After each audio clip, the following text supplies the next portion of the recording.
तत्पुरुषाय विद्महे महादेवाय धीमहि तन्नो रुद्रः प्रचोदयात्। दीपं यदि परं ब्रह्म दीपं यदि जनार्दनः दीपहरतु मे पापो पूजा दीप नमस्तुते।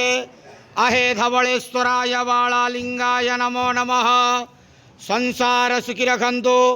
आज आश्विन मासर कृष्ण पक्ष शिव चतुर्दशी बेढ़ा उपवास शुभ शनिवार रे समस्त श्रद्धालु भक्त मानक स्त्रीपद करंतु मनस्कामना पूर्ण करंतु कर्म क्षेत्र उन्नति करंतु ग्रहरिष्ठ खंडन करंतु जगतर मंगल करंतु विश्वर कल्याण करंतु आपणकर नाम प्रकाश करंतु सेवकर डाक श्रवण करंतु समस्त शिव चतुर्दशी बेढ़ा उपवासी व्रतधारी मानकर मनस्कामना पूर्ण करंतु।